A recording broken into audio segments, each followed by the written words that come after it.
It's Wednesday, it's March 27th, and welcome to The Signal. I am Andrew Hawthorn, and I'm in today for Adam Walsh. You know, one of the best strategies for fighting climate change and protecting biodiversity is just preserving the natural world we've already got. Today, we're talking to people working to do just that across this province of ours.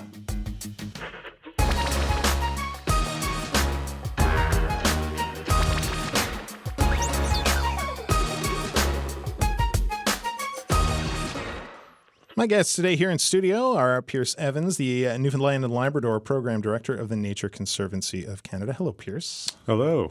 And also Zach Burrows, the Executive Director of the Stewardship Association of Municipalities. Hello, Zach. Hello. Welcome to the show. Thanks so much. Pierce, I want to start with you. So Nature Conservancy, you're partnering with municipalities to preserve natural areas within their jurisdiction. What is that project? How did it get started here?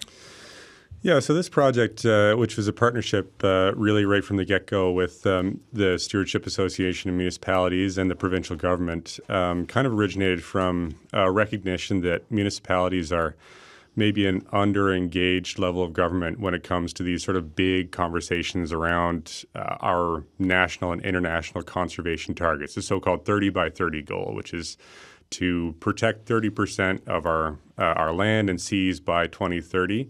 Under some form of conservation area form of protection. So, the municipalities across this province, there's quite a few of them. They cover quite a large area, and they have a number of mechanisms at their disposal whereby they can actually protect areas within their municipal boundaries or planning areas. And so we wanted to kind of see where they were at with that and kind of what they were doing to the places and spaces within the communities that they valued. And so we got together with some partners and we applied for some funding, and we got some support from Environment and Climate Change Canada to do the work over the course of a couple of years. And so far we've made some really nice successes. Yeah, you did. Zach, what is the Stewardship Association's role in all of this? Right. The Stewardship Association of Municipalities, we're a nonprofit that works across the island supporting municipalities in their conservation efforts. We've got kind of a mechanism for conservation, municipal habitat stewardship agreements that allow bring these two conservation entities, two entities together over the land. So a municipality has jurisdiction over the land and the province has jurisdiction over the land. So we're bringing the two entities together, recognizing that they can manage these lands for the benefit of the community, for the benefit of wildlife, for the benefit of our future. These two entities are coming together, and we've got this mechanism, a municipal stewardship agreement, to conserve them. So it's a mechanism for conservation of the land. Have your two groups worked together before? It seems like you've got a lot of similar goals here. All the time. Yeah. Sometimes. Old buddies. All great. So we're both members of the Eastern Habitat Joint Venture. That was a venture started long ago, but just agreed to look that there's different entities that can conserve the land. So in the eastern side of Canada and North America, we both have a role to play in the conservation of land. So it's acknowledging that we're both entities that practice conservation in our province. So there's a lot of moving parts over every bit of land that we've got, a lot of levels that you've got to get through to actually get to the land. Is this helping kind of cut through some of that or just getting the wheels turning? What does this do that wasn't happening before? I think where we're able to sort of fill a bit of a niche space with this project is sorting through the layer cake of jurisdictions over public land. So this is kind of a bit of a departure for the Nature Conservancy of Canada, where our sort of bread and butter form of conservation has been the acquisition through some form or another, the acquisition of private land to sort of put together puzzle pieces to build nature reserves.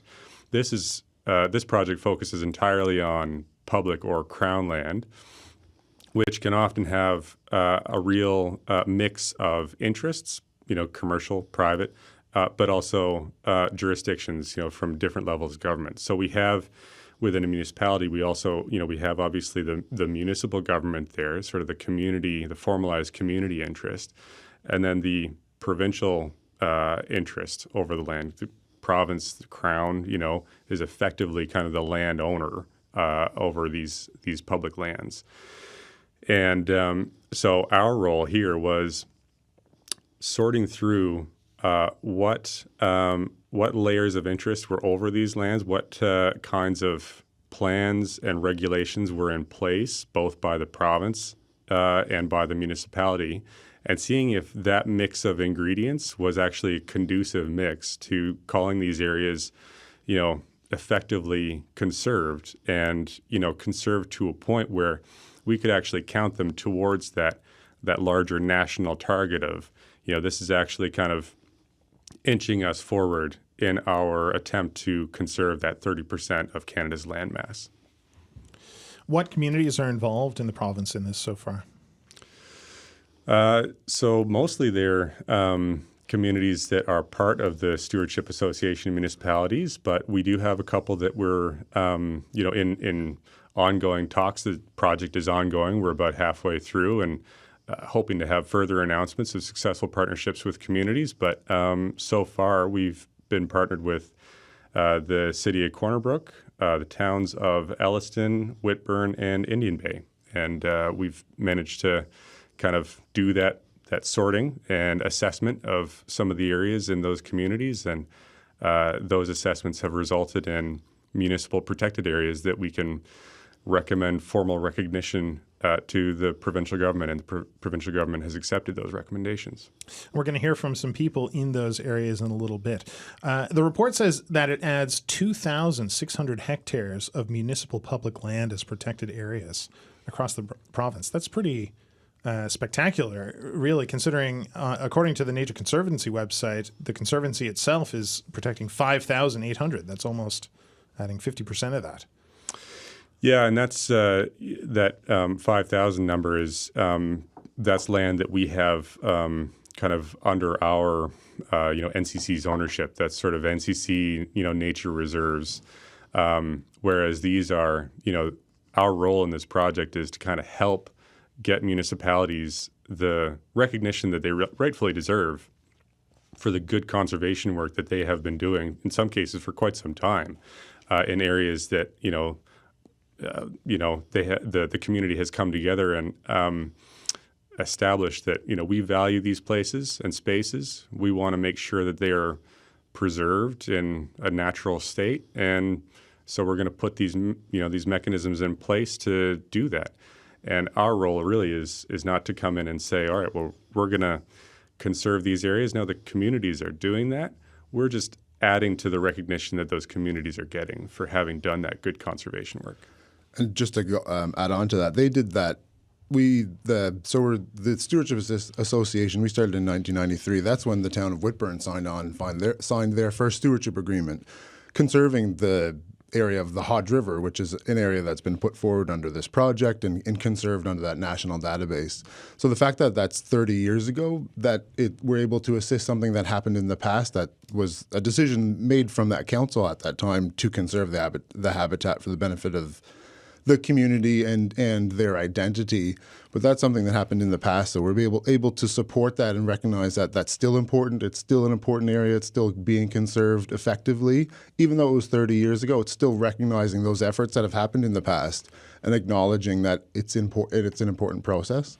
That's interesting. So a lot of these places may have work has been done to preserve them, and it's kind of authenticating that, organizing that under one banner. Recognizing that and celebrating that, actually, to an extent where, like, the town of so Whitburn was signed in 1993, Elliston was 2019, and Indian Bay was 2016. So we're seeing there's variations within the years, but it's still pointing to, look, these towns are making decisions to conserve their habitat for the future of their residents, for the future of their wildlife that's existing there, for their community. They're doing the work already. They're doing the work, yeah. Wow. Tell me more about the Stewardship Association. Like, what kind of work are you doing in the province that's different from what we've seen from the National Conservancy? So we represent 50 municipalities. We started, like I said, in 1993 with this mechanism of a municipal stewardship program. So back in the early 1990s, the province started as a response to being a part of the Eastern Habitat joint venture, started the municipal stewardship program, recognizing that there's a lot of crown land and a lot of undeveloped land within municipalities. And then so there is an ability to bring those two entities together, the province and the municipality, and recognize that, look, we can, for our future, for our children, for the future generations, we can conserve this habitat and come back 50 years and realize it's still serving important ecological function. So we've seen that growth over the years. Over the time we started in 1993, signing that first agreement, and since we've signed, now we have 50 municipalities that we support. So we're the Stewardship Association, and stewardship is both an ethic and an action. So the action is the stewardship agreement, but then also we support the municipality in building their understanding of conservation, supporting their ethic. They're supporting their buy-in, getting the community to, you know what, these areas are important and we want to highlight their importance. Not that they don't know that already, but it's in a way to encourage that type of understanding. So it's building that stewardship of ethic within the ethic of stewardship within the community. Let's talk a bit about that, because so we've got protected areas, of course, that the Nature Conservancy has. We've got other protected areas across that are under this program, or just protected areas that a community has always been like, we're not going to do anything over there. Like, what is the difference? What does it mean to have a protected area? Like, I feel like a lot of people maybe hear that and just think, we've just hit pause on this block of land. Yeah, it's an intimidating word. Can be, and I mean, I think there has been a little bit of misunderstanding floating around about protected areas, in particular under the Home for Nature plan. There's a lot of fear, I think, around an area being fenced off, taken away, yeah. And people who have enjoyed the land for a long time now suddenly finding themselves or believing that they're going to find themselves, without this landscape that they've gone to hunt, harvest wood, fish, done a lot of these activities that, really we should all be supporting as people who are in the conservation field. And that's not at all what I think, protected areas mean so much anymore. And I think we're even seeing that with new language coming out of the province around the Home for Nature plan, these areas are going to be nature preserves, as in kind of nothing happens in there. You can't do anything in there. Certainly these areas within these communities that we've worked with, I think most of them are recreational spaces. People go in there, they enjoy. There's trails. There's wild foods harvesting.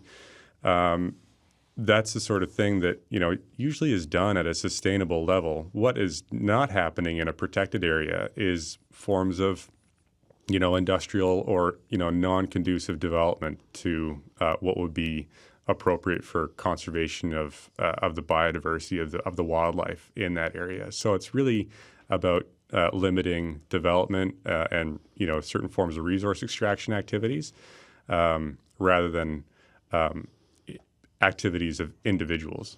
And I think just to touch on that, Newfoundland, we are synonymous with the environment. We live off the land. We use the environment. So it's a part of our identity as a community, as a people.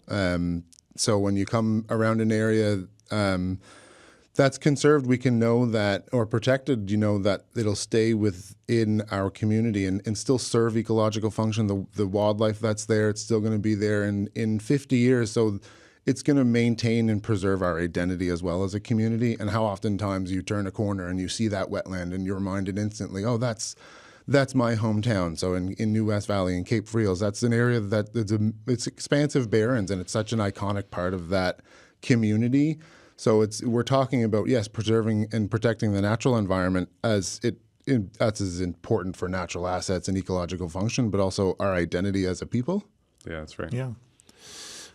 You said something really interesting a second ago, Pierce, that it doesn't mean this anymore, or maybe the definition of a protected area has changed. Has it? How has that change happened? Did it used to be more restrictive for what you would do with a piece of land like this? Yeah, and I mean, you can kind of think, I guess, way back to the establishment of some of the national parks in this province, and I think there was a fair bit of concern within local communities that were going to be surrounded now by this, massive new, federal park that was going to restrict, a good number of activities.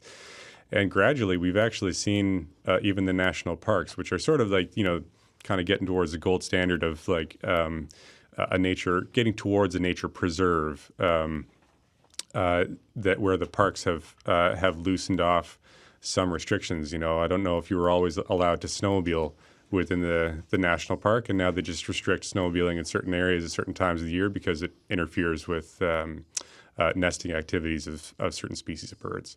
So, I think within provincial protected areas, we're seeing an evolution of the thinking around what makes a protected area. And certainly within these communities, I think that there has always been that understanding that, we're in a community. There are people who, usually in a community, there's a number of people around who are using the landscape, and they're not interested, and in often cases, they're not really able to. They don't have the policing capability to go and police activities on the land. What they can control is development, and development is usually what has the biggest impact on a landscape. Permanent development. It really results in permanent or near permanent change to the landscape, or large scale disturbance to the landscape, and that's what. So that's what the focus of these mechanisms are on, and what also kind of allows them to meet these qualifications for what kind of, I'm using air quotes here for everybody at home, but what counts them as a quote unquote protected area, which is as defined under this sort of pan-Canadian scoring rubric, and this is what we use in the assessment of these areas. It's kind of, do they meet these criteria as being an effective conservation area? And if so, what kind of protected area are they? Are they, a protected area where the intent of the control mechanisms or the land use planning mechanisms on that piece of land are to protect, nature and habitat, or are they protected for some other purpose, but where the outcome of that protection is actually, the side benefit is conservation, but maybe the original purpose of the land use planning mechanism was that we want to make sure we have clean drinking water, and so we're going to protect our watershed to a greater degree than some other communities would, and so we're going to make that a really restrictive area. And watersheds make really fantastic conservation units. So we would kind of maybe go in there and say, well, because of those additional restrictions you've placed on that watershed, even though it wasn't the purpose, that also kind of counts as a conservation area. We've got Emily Cumming on the line now. She's conservation manager with the Conservation Corps. Hello, Emily. Hello, Adam, Pierce, and Zach. Hi, Emily. Hey, Pierce, what were you going to say? You were going to introduce Emily here. Yeah, so Emily and I were actually briefly colleagues at CCNL. CCNL is an organization that I think has touched a lot of lives across the province. Both Pierce and I. Yeah, and they do work all over the conservation space, not so much in land conservation, but they work with municipalities right across the province. So I thought Emily would be a really good voice to add to the conversation. Emily, what is the state of conservation in our province like right now? That is a hefty question, Adam, and one that I'm Andrew. Actually, I'm in for Adam. That's okay. Sorry, I missed that. That's okay. It must be because I'm putting on a husky Adam voice. Absolutely. So for myself, Pierce, and Zach, we're in the fortunate position to be, working with each other frequently and working with municipalities who are, in a lot of cases, leading these conservation efforts. Like, they are willing participants and advocates for conservation in the space. So from my point of view, the state of conservation is, robust and encouraging and, enthusiastic.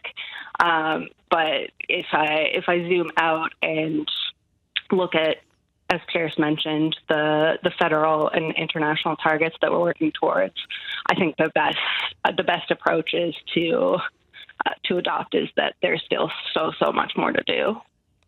Always more work to do. You're the conservation manager. What is it exactly that you do at the Conservation Corps here? It's a really phenomenal position I get to be in. I find it really challenging to convey both what I do and what the organization does. As Pierce and Zach mentioned, we touch on conservation in myriad ways, both explicitly and sort of implicitly in the work we do. So we're a provincial environmental not-for-profit that's dedicated to, amongst other things, youth employment and training in the environmental and cultural heritage sectors. So when everything that we do is very, very emphatically community-led, we're often showing up as sort of facilitators for community-led priorities that are sometimes explicitly geared towards conservation. So there's a particular wetland that a community is looking to protect and celebrate and highlight in their community. But as often as not, the explicit goals of the project might be more so a cultural heritage conservation. So, for example, in the past few years, we supported the Nunavut Community Council with their efforts to reduce heat insecurity in the communities of Black Tickle and St. Louis. In those sorts of cases, the explicit goals are to investigate ways we can promote heating security for these communities where, wood heat is the primary means of heating those community homes, and wood is scarce. So the explicit goals turn into what Pierce was saying. They are effectively conservation-oriented projects. And so in a lot of cases, Conservation Corps, Newfoundland and Labrador is coming in and sort of applying that lens to the existing community priorities that are top of mind. So we talked about kind of the layer cake, I think you said, Pierce, of different organizations kind of to get between people who want to conserve a piece of land and the land itself. What levels of government are you most often working with? Are you working directly with the municipalities more, or do you have to go from more a provincial or national level? In a lot of cases, the work we do is in direct partnership with municipalities, but a lot of the projects we take on are with the support and technical input of the provincial and federal governments.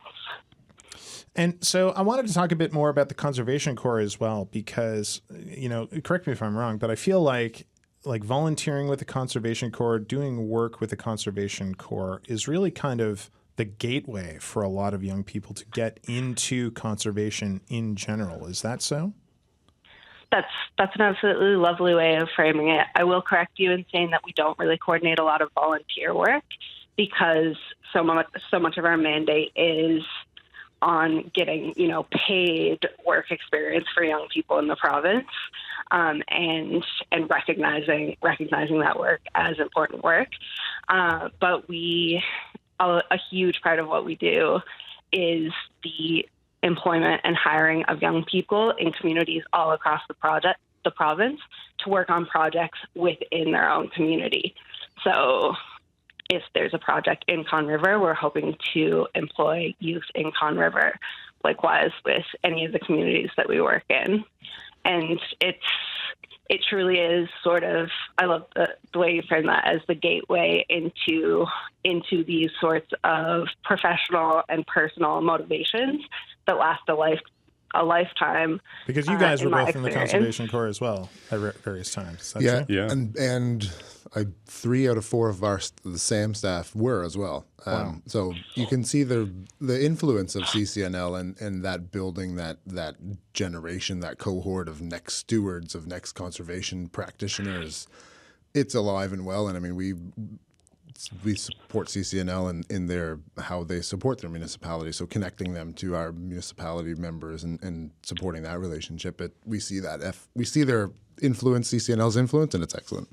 And Emily, we've been talking about how the new project just added 2,600 hectares of municipal land to protected areas. Is this going to open up new opportunities for Conservation Corps to be doing more of that work, or is this just business as usual for you? I think the opportunities when we're talking about recognizing municipalities and small communities' efforts in the conservation space, which maybe prior to this have gone a little under-recognized or underutilized or under-authenticated, that there's a tremendous amount of opportunity there because we're integrating these communities into national and international frameworks. It just exposes so many different opportunities. Once a wetland or a watershed has been identified as a priority area, a protected area for the community, it's that much easier to then look at species that live within those areas, look at ecological functions, look at cultural functions that exist there, and how we can strive to protect them even more. Emily, for all the little potential conservationists out there that are listening to this, how can they get more involved in the Conservation Corps right now? Well, that's a very timely question. So in the coming months, we are going to be ramping up our Green Team program, which is proudly and rightfully our flagship program. And that is how a lot of young people aged 15 to 30 especially can get involved in local conservation efforts. So I highly recommend that anyone out there who is curious about conservation, or even if you're not and you're looking for a fun summer gig, check out CCNL's website at ccnl.ca and follow our social medias. We also post a lot of additional employment opportunities beyond our own. So, for example, if NCC or SAM are looking for support, we'll post those opportunities as well. No pressure, guys. Emily, thanks so much for joining us today. Thanks, Emily. Thank you so much, Thanks, Emily. Andrew. See you later. Emily Cumming is Conservation Manager at the Conservation Corps of Newfoundland and Labrador. My name's Andrew Hawthorn. You're listening to The Signal. Adam could not be here today. He's off conserving something as well, I'm sure, a very hardworking guy. But instead, we are talking about nature conservancy around the province. Heidi is on the line now. Zach, tell me about Heidi. So Heidi Klonodsky is a counselor from the town of Balleen. The Balleen joined us in 2015, and Heidi's been with us as a representative for their municipalities for the last 2 years. She represents the municipality on our events at when we communicate with them, but she's also on the Stewardship Association of Municipalities. She's on our board. And was just elected as chair. So she is involved, and we're really excited to have her support for the association. Extremely involved. Hello, Heidi. Hi. Thanks for that intro, Zach. That was really lovely. Wasn't that great? He didn't even practice that. That was wonderful. He'll be hosting the show tomorrow. Heidi, tell us a bit about what you're doing at SAM. What I'm doing at SAM. So yeah, as Zach just mentioned, I just got on the board, which I'm super stoked about. And as far as what I'm doing with SAM and Balleen, the municipality, so we have a few, 4 in fact, areas that we kind of specifically have conserved through the conservation agreement that Zach was mentioning before, that that province and the municipality coming together to specifically conserve some areas, and that is a total of 187 acres within Balleen. And also with SAM right now, we're currently The town is currently updating its town plan, and so Sam has been supporting us in kind of exploring some other areas that we can look at conserving in the future. So that's what we're up to with Sam. It's interesting to think about Balleen because, of course, your gorgeous town seems hemmed in on all sides by seething, pulsing urban areas. What are the kind of challenges of preserving these kinds of areas for Balleen? Challenges. That's a great question. I would say that nothing comes to mind specifically in terms of these other areas that we're surrounded by, but more specifically financial constraints. It can cost money for rezoning, updating your town plan, and all that, and that really is what comes to my mind when financial barriers when it comes to land conservation or any sort of environmental sort of endeavor that small municipalities kind of are trying to do out there. But we've found that working with Sam is like the easy and it's an affordable way that we can, be our environmentalist selves out there in the world, regardless of where we are. And we've also found some other ways to be involved in conservation that aren't necessarily specific, in terms of conserving land. But to talk about otherwise or other effective area-based conservation measures, we've got a few areas that we've got protected water supply zones, and we've done that through watershed management plans and natural asset management. Shout out to our fantastic water operator, Terry Hillier, who has been absolutely vital in that process. And we've also got the Balleen Bee Garden, which works on conservation education at our Balleen summer camp, which I forgot to mention. Sam comes and does a curriculum with all the kids in the summer for that. That's amazing. What are you teaching kids when you do that? Sam has a whole curriculum that I believe they set up with the NL school board. Okay. And they come and they do, I think it's like 5 parts of 5 topics. There's like limestone barrens, salmon, this kind of stuff. So it was really successful last year. We did it, and we had kids going home and bringing snails with them, and their parents commenting on Facebook that I'm thrilled by all these snails. Thanks, guys. That's wonderful. Heidi, thank you so much for talking to us today. Thank you for having me. It was a blast. Heidi Kolodinsky, she's a counselor with the town of Balleen, and she's on the board of directors with the Stewardship Association of Municipalities. Can I point something out there, just on one or two of the notes that Heidi made there around being such a small municipality and yet taking on these kinds of environmentally focused projects that in many small municipalities, there's always capacity concerns. The community the size of Balleen might have one full-time town clerk kind of thing in terms of the in-office staff working for the town. And what we're talking about, what we're approaching communities with, through no fault of their own, it's just something that is a bit of an extra. They can't really take that on right now. But Balleen is one of those small town leaders, man. They really go after a lot of different, very progressive moves, and it's just commendable what they are accomplishing down there. Well, kudos to Balleen. And what you were saying too about like smaller towns not having as much capacity, I guess this is a lot of where SAM comes in, right? Because you're building this network of smaller towns that might not necessarily have the ability to take a look at a lot of these issues themselves. Yeah, and part of like building, again, talk about that stewardship, that's one of the ways I think we provide support to our members is just building that understanding, that ethic that you're not alone in your fight. You as the town of Balleen are making conservation efforts, but then also the town of Gander's making conservation efforts, and the town of New West Valley and Port aux Basques. And if you continue to look at it on that scale, it's everybody's making those little efforts, and on a large scale, they're actually having an impact.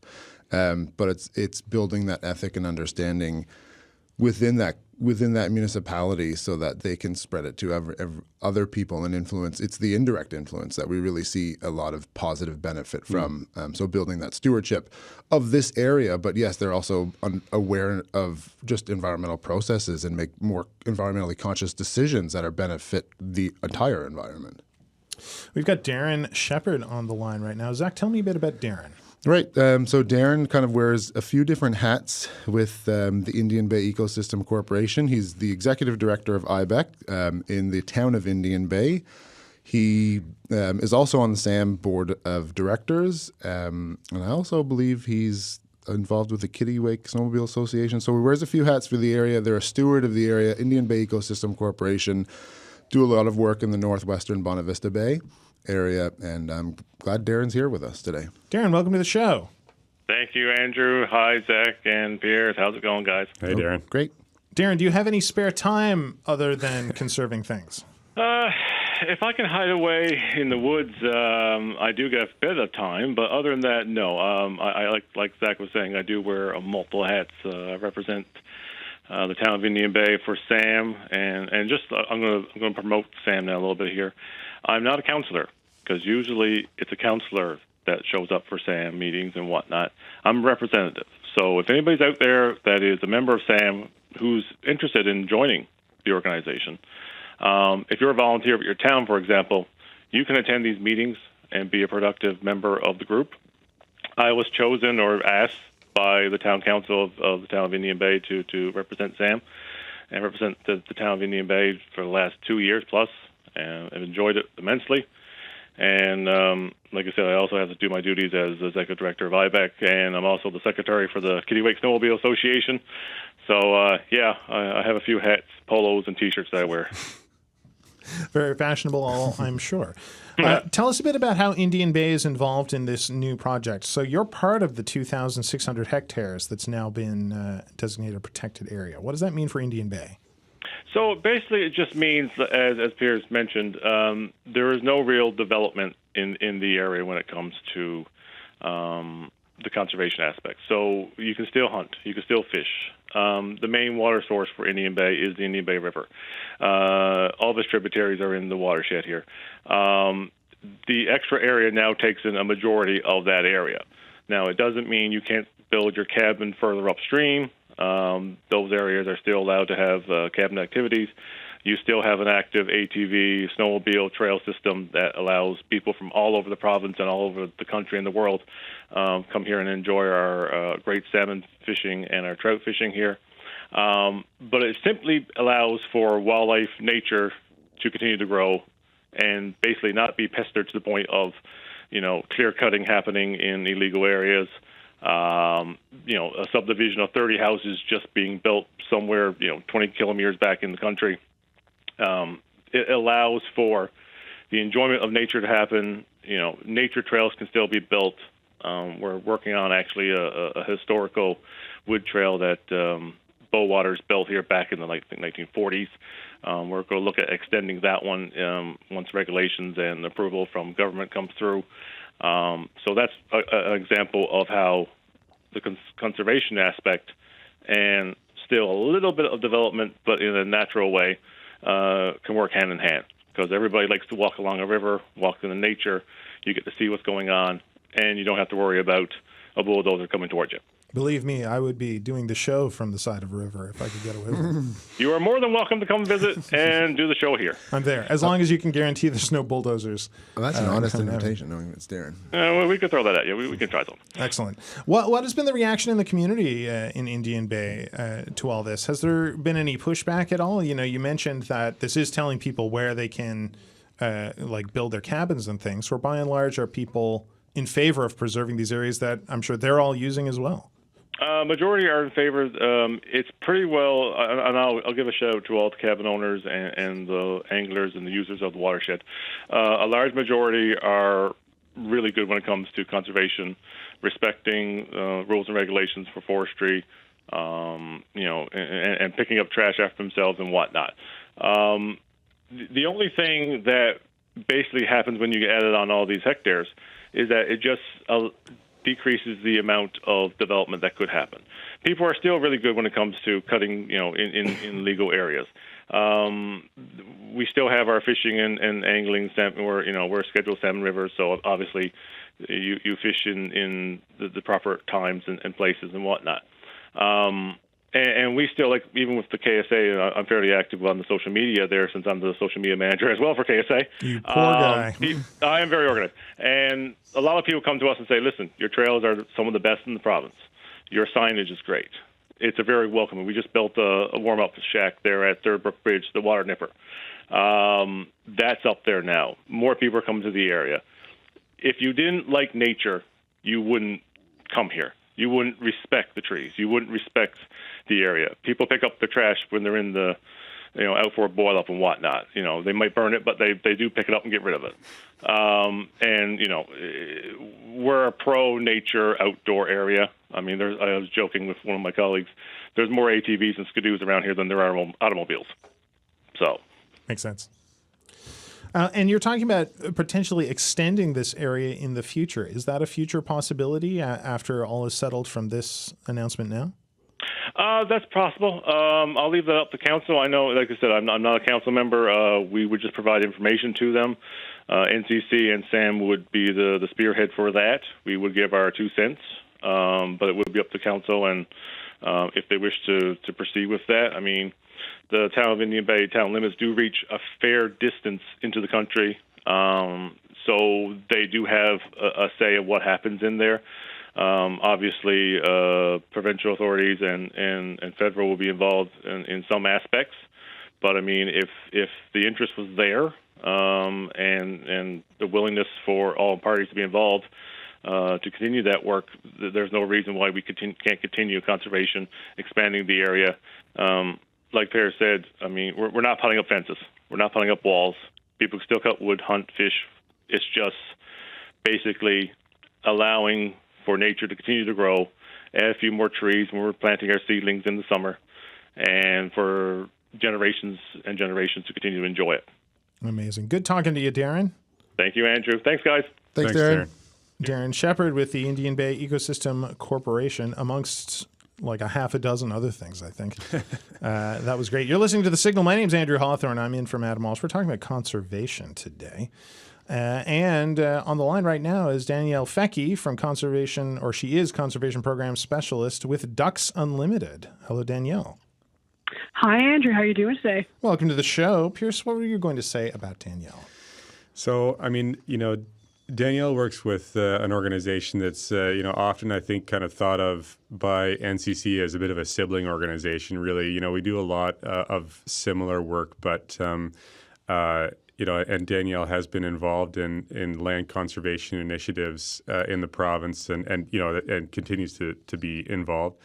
But I thought I wanted to add her voice in here just for the work that they've been doing in partnership with municipalities around helping to identify and, better understand the wetland resources and ecosystems in different communities, some of which right here on the Northeast Avalon. So, they bring definitely a different flavor and more of a wetland sort of focus, I think, than the Nature Conservancy of Canada. So I thought Danielle would have lots of good stories to share. Yeah, let's get specifically soggy about this. Danielle, what kind of challenges do wetlands present that another place wouldn't necessarily? Well, wetlands are often not in the forefront of people's minds as areas we want to protect. So immediately I think people will think of marshes, sort of beautiful marshes as wetlands, but they also include peatlands, bogs, and fens, and then things that are maybe a little more freaky like swamps. So I think that often people think of, there's plenty of wetlands in Newfoundland and Labrador. They're maybe not top of mind for conservation focus, but these areas are increasingly important, especially around the built environment, because of the many ecosystem services that they provide to society for free, as well as providing habitat for wildlife. So I think, sometimes people will be like, why do you want to protect a bog? They're everywhere. Or they're thinking, oh, that wet area there just breeds mosquitoes. But when you think about the value that they have for things like storing water and carbon sequestration potential, groundwater recharge, those sorts of things, when you think about what they're actually doing for society, then it becomes pretty obvious that they're pretty important areas to conserve as well.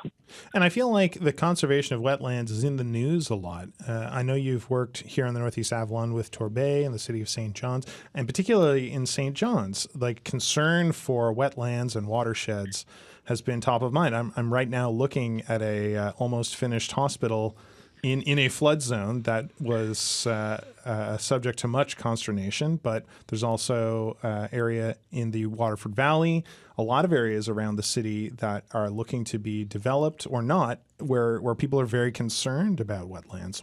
What is it like for you working with those areas?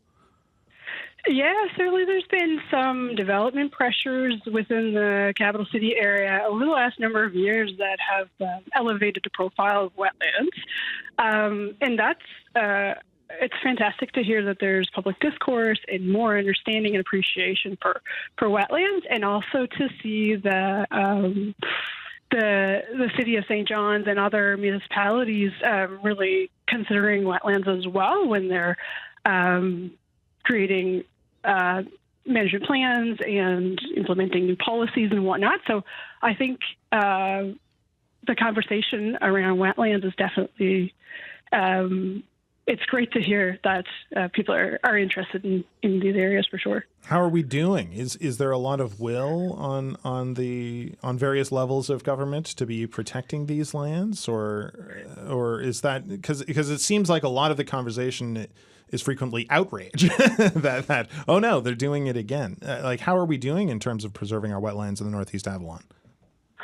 Well, I think the city of St. John's in particular has made some good strides on commissioning a wetland study to look at areas that they knew were going to be under development pressure. And then based on the results of that body of work, actually voted to set aside some of those wetlands that were identified based upon their ecological value, that there will be areas that will not be allowed to be developed. So I think that's huge. And then anyone who's planning developments and whatnot, when they know this ahead of time, it's even easier for that side of things too. They can plan around these areas that they know are off limits for development. And then we've also been working with the town of Torbay over the last year or so, working to identify wetlands within their municipality, and we are using a methodology that involves a field and office-based assessment called the Wetland Ecological Services Protocol. So we implement that based on sort of what you can observe in the field, what you can see from aerial images, and sort of provides a scoring of the functionality of wetlands. And then when we provide that kind of information to a municipality, then that allows them to be better informed moving forward to understand their wetlands and what kind of services they're actually offering to the community. And then they can make better decisions around which those services they may prioritize as a community. So that's it's really promising for sure to see some of the larger municipalities really gaining momentum on seeing the value of wetlands and incorporating that into their planning processes. Oh, that's great news. Danielle, thank you so much for joining us today. Thank you so much. Yeah, it's always great to talk about wetlands, and thanks for having me on the show. Yep. Danielle Fecky, Conservation Programs Specialist with Ducks Unlimited. We have one more guest right now. Joining us on air is Jim Parsons, Mayor of Corner Brook, who's also involved in this new program. Jim, how are you doing? Not bad. How are you? Welcome to the show. So you are part of this new program with these 2,600 hectares of municipal public land turned into protected areas. What does that mean for Corner Brook? What does that look like? Well, we started back a few years ago, again, via SAM, to protect an area around Wild Cove. And then, of course, we've been presented with this opportunity through the NCC as well. And we have in our zoning, we do have a number of environmental conservation areas, zones that we have in place. And we're able to take advantage of those and I guess further protect them and give them some meaning. I think that the old school way of thinking was always, as a city or municipality, you're trying to develop land. You're trying to, you make business happen and make development happen. But I think this is through this initiative, we're seeing this as a way this is an investment in our future. Defining these areas as not for development, but as your guests have said, it doesn't mean it's locked in an ivory tower somewhere. It is for use. It is for appreciating nature as much as anything. But we pride ourselves in our brand as a city in harmony with nature, and this is part of it. What are some of the unique challenges of a place like Corner Brook? Because you're a fairly large urban area. We've been talking to smaller people from smaller areas so far, but you also have major industrial zones. You've got the mill and you've got the university even there that are taking up large swaths of land. What does it mean to be preserving there? You mean it is, I think if you look at our planning zone, it is even more expansive than the footprint of what you think of as the city itself.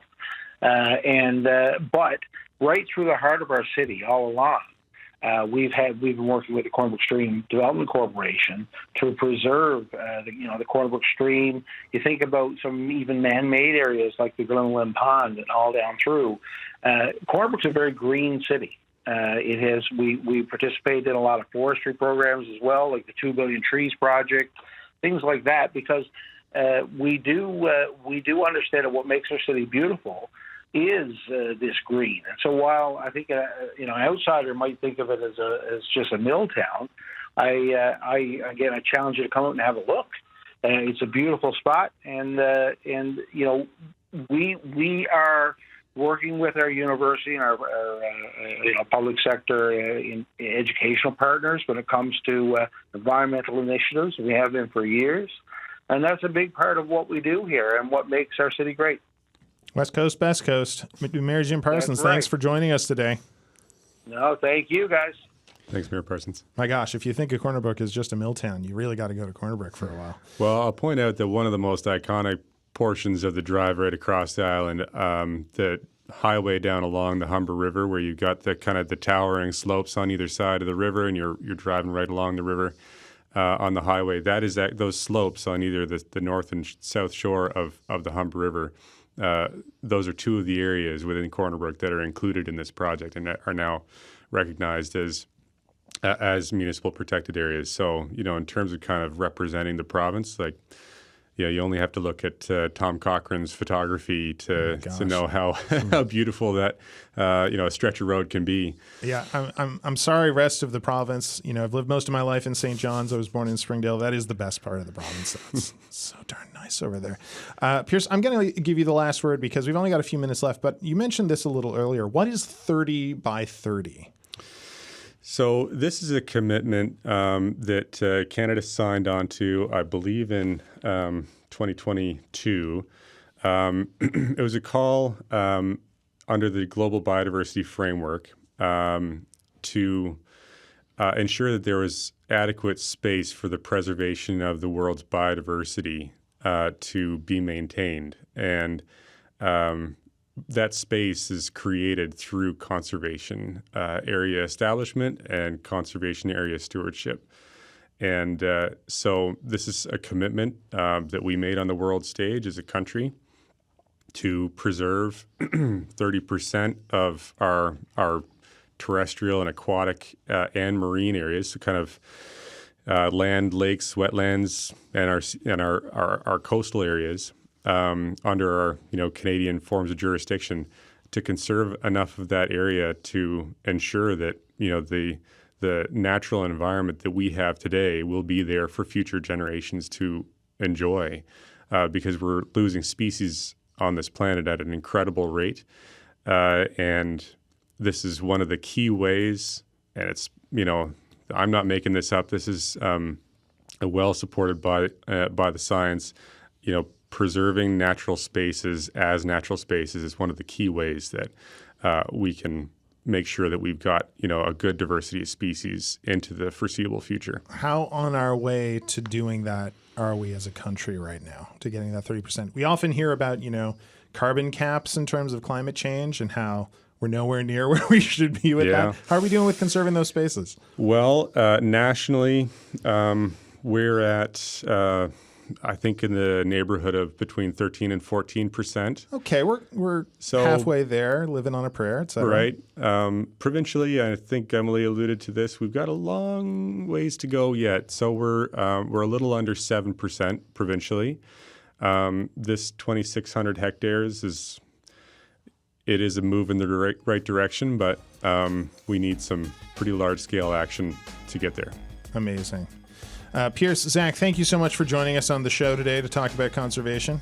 Thanks so much for having us. Thank you. And come back on anytime. I can say that because it's not my show. My name's Andrew Hawthorn. You've been listening to The Signal. Adam's going to be back again tomorrow. And once again, make sure you think about conserving the area. Maybe get out. It's a nice day, at least here in St. John's. Get out and enjoy some of those trails and think about planting a couple trees. Why don't you? Spring is just around the corner. I'll see you later.